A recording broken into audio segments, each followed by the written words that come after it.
Transcribed. Ladies and gentlemen, the Railroad Hour. And here comes our summer show train.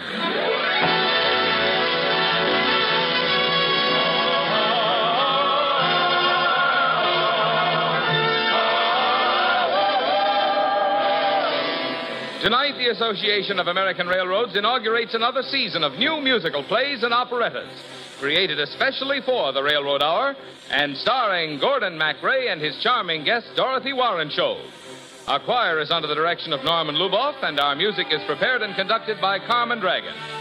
Yes, tonight and every Monday night, the world premiere of a new play with music is brought to you by the American Railroads. The same railroads that bring you most of the food you eat, the clothes you wear, the fuel you burn, and all the other things you use in your daily life. And now, here is our star, Gordon MacRae.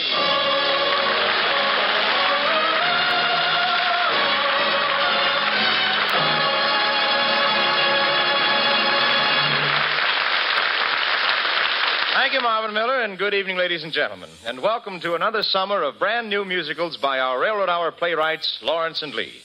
Tonight, our story is called The Minstrel Boy. Dorothy Warren Scholl is Bessie. I have the very Irish name of Tom Moore, and J.M. Carrigan is our narrator. Ladies and gentlemen, may we introduce The Minstrel Boy.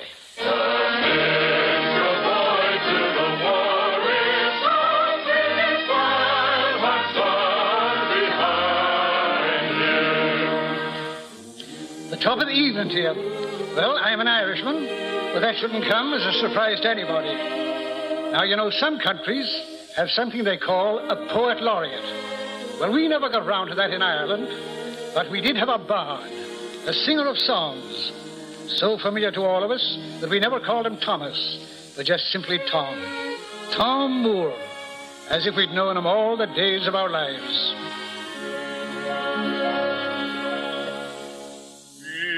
And so we have. Leave me for those endearing young charms which I gaze on so fondly today.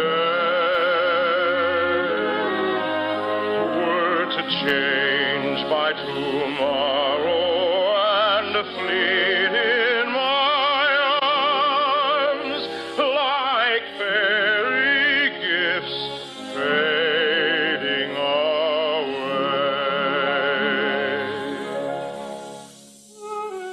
Of course, you know that song, and 100 others that Tom Moore wrote. They sound remarkably like the heartbeats of Aaron. Let's look in on his life. The time he came to London from Dublin town with a sheaf of music paper under his arm. I'm sure you'll want to publish this one, sir. Well, go ahead, Mr. Moore. The minstrel boy to the war is gone. In the ranks of death you'll find him. His father's sword he hath girded on, and his wild harp slung behind him. Land of song, said the warrior bard, though the world betrays thee, one sword at least thy rights shall guard, one faithful harp shall praise thee. Such a melancholy song, Mr. Moore. It has no fire. Well, sir, give me a drum beat and 20,000 marching men, and you'd hear the fire in this song. A minstrel fell, but the foeman's chain could not bring that proud thunder.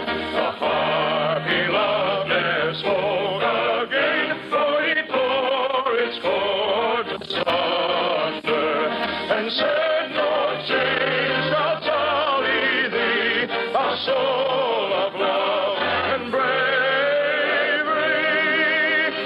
Thy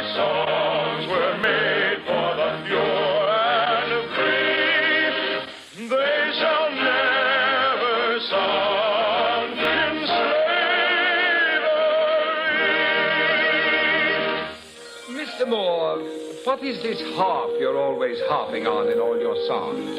Well, sir, it's a symbol. A symbol of all the fierce pride, all the sadness and laughter of my countrymen. The ancient minstrels carried such a harp and played these melodies. You mean these tunes aren't even original with you, Mr. Moore? Well, I've merely performed a wedding ceremony. I've taken some ancient melodies and married words to them. And in a few cases, I have high hopes that they will live happily ever after. Well, not in my publishing house. Good day, Mr. Moore.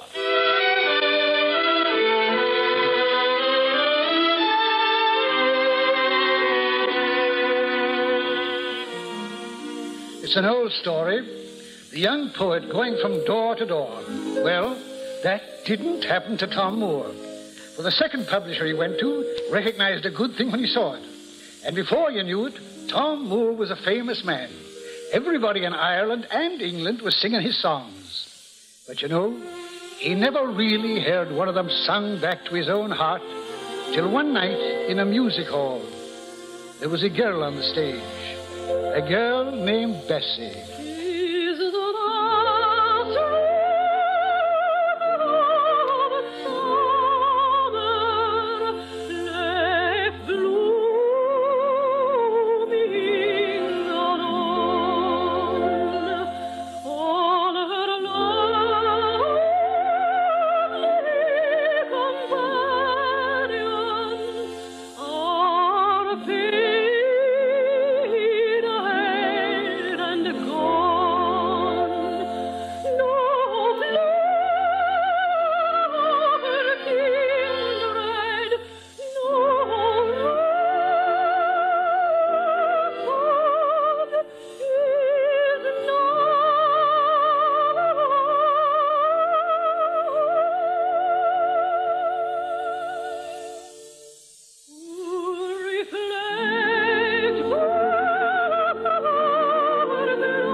Done if you were Tom Moore and you'd heard that beautiful girl sing your song?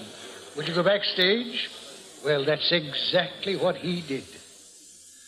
I enjoyed your singing, Miss Elizabeth. Oh, them as knows me well calls me Bessie. Bessie.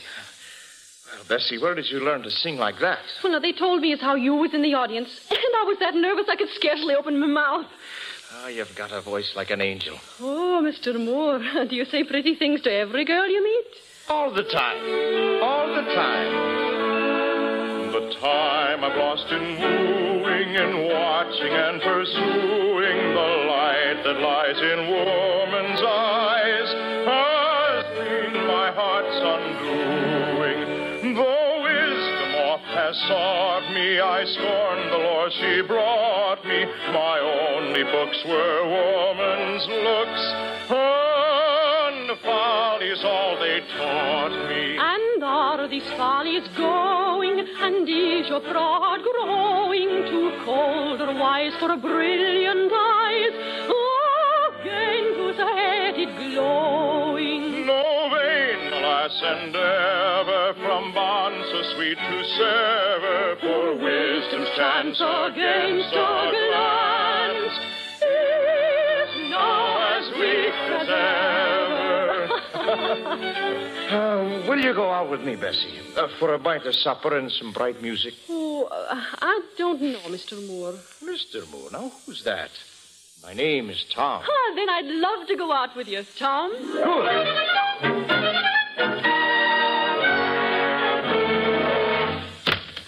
Robin, I am in love. Sure, of course you're in love, Tom. It's part of a poet's job. No. I'm in love with Bessie. What?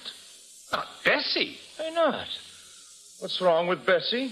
But she's not educated. She's not intelligent. She doesn't need to be, Rob. She has intelligence of the heart. Oh, now, Tom, you're a famous man. Sure, you could have any girl you wanted. Somebody from society, perhaps. No, Rob. Have you seen the look in her eyes, or have you listened to her smile? Such charms, Rob. Oh, charms fade, Tom. Do they now? I don't think it would make any difference, Rob. Not a bit. Everybody you know will be against it. But I'll be for it, Rob. And that's what matters.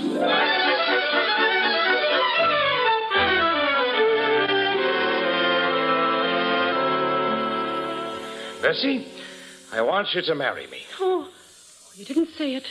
You couldn't have said it. Don't you love me, Bessie? Oh, I love you so much, Tom, that I've been crying my pillow wet as a dish rag every night since I've met you.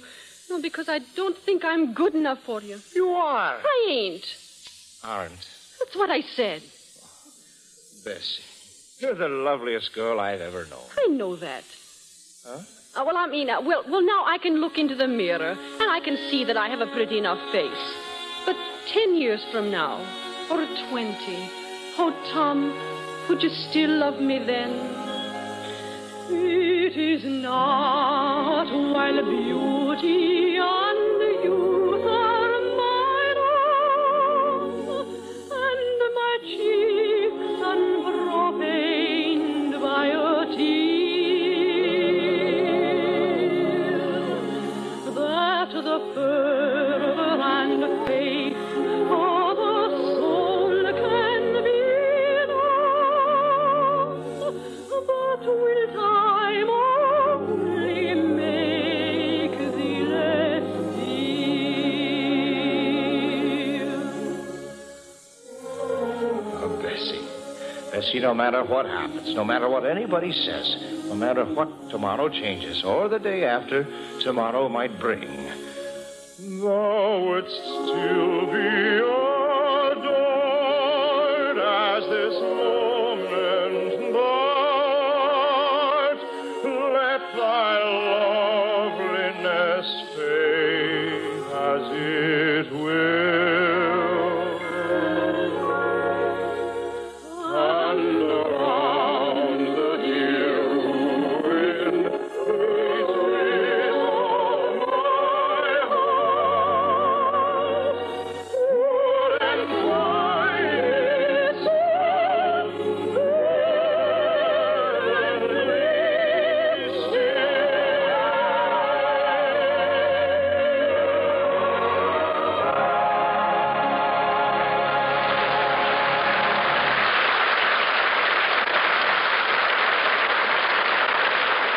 We'll return in a moment for Act Two of The Minstrel Boy. Did you know that this year railroads will spend more than $1 billion to improve and expand their facilities, to provide better railroads, to help you live better? $1 billion to help me live better? Well, in what way? Well, virtually everything you eat and wear, buy, or use is moved by railroad on its way to you. And the $6 billion the railroads have spent on improvements in the past 6 years are helping you get what you want, when and where you want it. Well, what is that $6 billion bought? It's bought more than 400,000 new and bigger freight cars and more than 14,000 new, more efficient locomotives. Tracks, signals, yards, and repair shops have been improved and made more efficient. Thousands of additional freight cars and locomotive units are now on order. You railroad people certainly fill a mighty big shopping bag. But what does all that new equipment add up to in terms of direct benefits to me? To begin with, it has meant that even with the heavy additional transportation demands of defense, your needs have still been taken care of. The house you live in, the car in your garage, your youngsters' clothes. You could not enjoy the use of any of those things were it not for the thousands of miles of rail transportation that went into their production and distribution. What's more, the railroad's $1 billion-a-year improvement program has enabled them to serve you with a low-cost efficiency that would not otherwise have been possible. And without the additional equipment and improvements these billions of dollars have bought, the railroads could not have kept pace with our growing transportation needs, and at the same time give top priority to our national defense transportation demands. That's how you and all of us have benefited, and will continue to benefit, from the railroad's $1 billion-a-year program for better railroads to give America better service.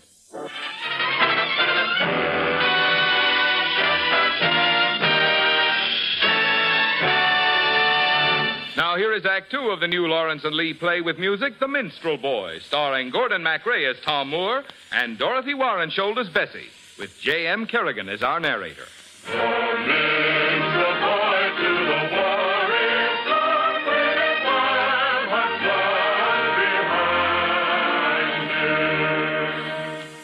Now, isn't it strange that the coin everybody thinks is a rusty farthing often turns out to be solid gold, through and through? And you know, that's the way it was with Bessie. Everybody said their marriage couldn't work. But Tom and Bessie fooled the whole British Isles by spending a mere 40 years together in almost perfect domestic felicity. But there was one thing that worried Tom Moore. Oh, Bessie, what's happened? There's no spirit left in Ireland. They sing no more songs. The harp is silent. Perhaps we've become a little hard of hearing, Tom. You can't keep hearing and singing of love's young dreams when you're 50. But I walk through the streets of Dublin town, Bessie, and I see no more singing faces. What's happened to our countrymen?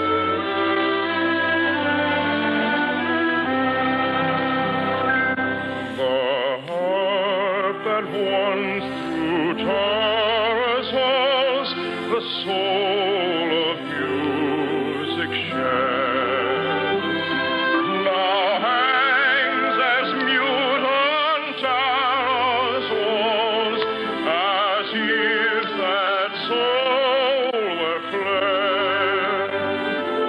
So sleeps the pride of former days, so glory's thrill is o'er, and hearts that once beat high for praise now feel that pulse no more. No more to chiefs and ladies bright the harp of Tara swells. The chord along that breaks at night its tale of ruin tells. The freedom now so seldom wakes, the only throb she gives is when some heart indignant breaks to show that still she lives. Bessie, I've got to do something. Something to give Ireland a voice. What, Tom? I'm going to write a comprehensive history of Ireland. Oh, you've already written it, Tom, in your song. Those little verses everybody's forgotten.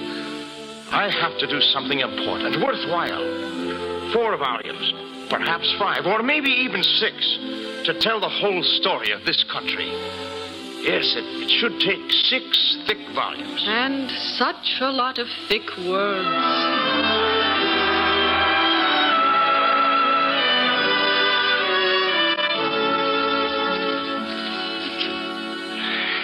Listen to this, Bessie. The basic philosophic tenets of the early Gaelic cultural achievements were destined to set a pattern of emotional involvement. Bessie, you're not listening. Oh, I am, Tom, but I don't understand the words. And what words don't you understand? Let's start at the beginning. Thee. You understand the word thee, don't yes, you? Tom, yes. Oh, no, in that sentence, I don't think I even understand the word thee. You don't think my history is any good? I didn't say that. It's just that I wonder if you aren't trying too hard to be grand. You were such a great man, Tom Moore, when you wrote things everybody could sing and understand. Go to bed, Bessie. Go to bed. You don't know what you're talking about. Yes, Tom. Bessie. Yes, Tom? When I keep scribbling long into the night, what do you think about up there alone in the dark? Oh, lots of things, Tom. I lie there in the darkness and listen to my heart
Good night, Bessie.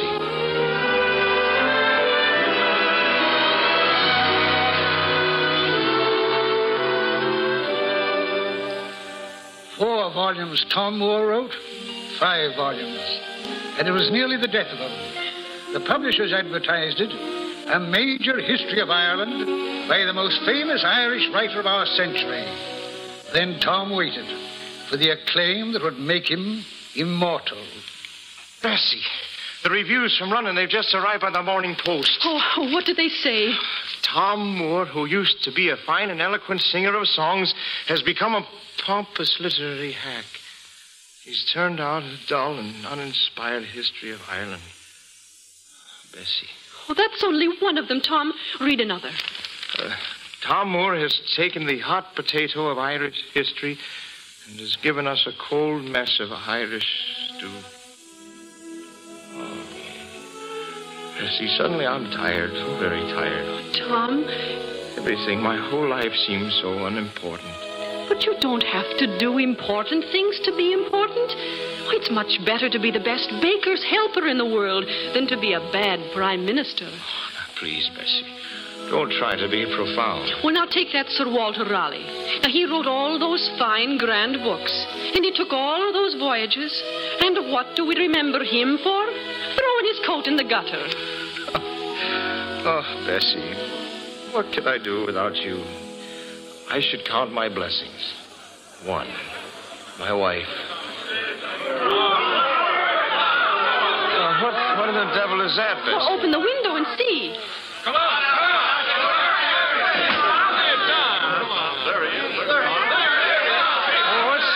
What's this all about? By popular demand, the Dublin printing shop has put out a new edition of Irish Airs by Tom Moore. Half the population of Dublin have copies in their hands, and they're singing the songs at the top of their lungs. Betty, did you hear that?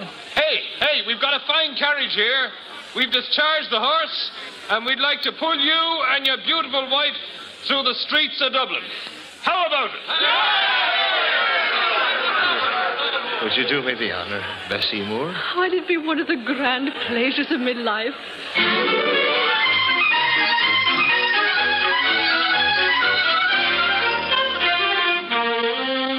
They still talk about that day in Dublin when the citizenry sang their hearts out as they pulled Bessie and Tom through the streets.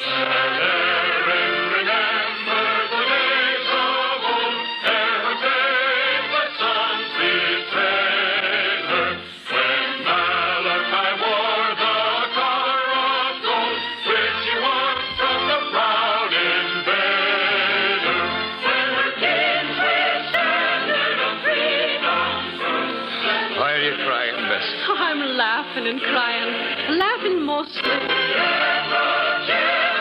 western world.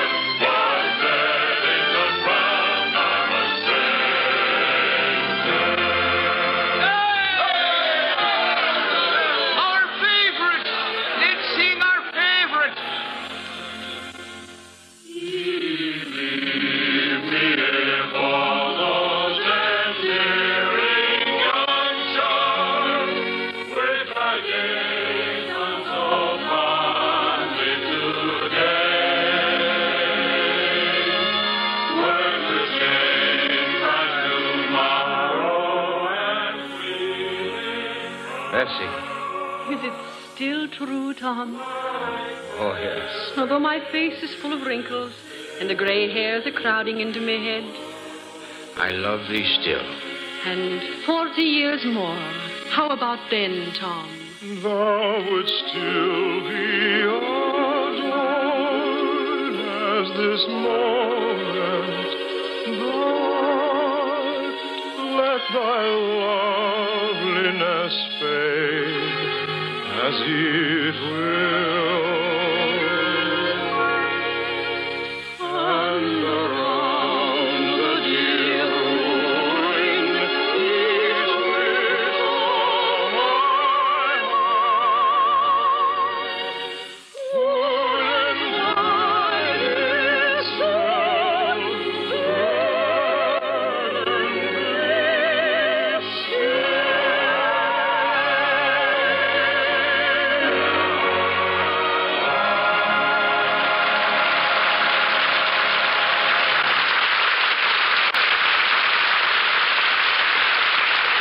Thank you, ladies and gentlemen. Lovely Dorothy Warren Scholl will be back in just a moment. And our deepest thanks to J.M. Carrigan, who was our narrator, to Dan O'Hurley, and to our entire company. Excuse me, Dan. The Minstrel Boy, based on the life and songs of Tom Moore, was a new musical play written especially for the Railroad Hour by Lawrence and Lee. The Railroad Hour is brought to you each week at this same time by the Association of American Railroads. Marvin? $1 billion a year. Even in these days, that's a lot of money. But that's what the railroads have spent just on improvements since the end of World War II. That adds up to well over $6 billion spent to give America the rail transportation service it needs for commerce and defense. This year, the railroads are prepared to spend well over another $1 billion for still further improvements so that they can continue to give the nation the kind and quantity of railroad transportation it needs and must have. Well, ladies and gentlemen, next Monday, the world premiere of another new play with music, The Swedish Nightingale. And Dorothy, you'll be playing the role of the fabulous Jenny Lind. Ah, and who are you going to be, Gordon? Well, I'm going to have a circus next week, Dottie. My card, P.T. Barnum. Well, I think I go home now to practice up my Swedish accent. See you next Monday, Mr. Barnum. Good night, Dorothy. How endearing can charms get? Good night, everybody. All aboard! Well, friends, it looks as though we're ready to pull out, and so until next Monday night and another premiere, this is Gordon MacRae saying good night, everybody.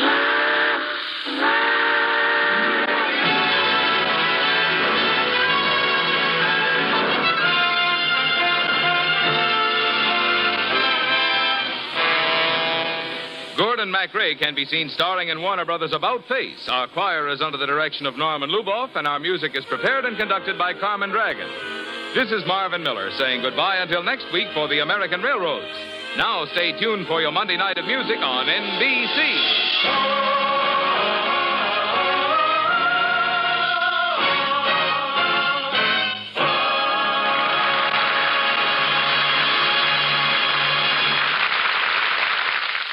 The preceding was transcribed.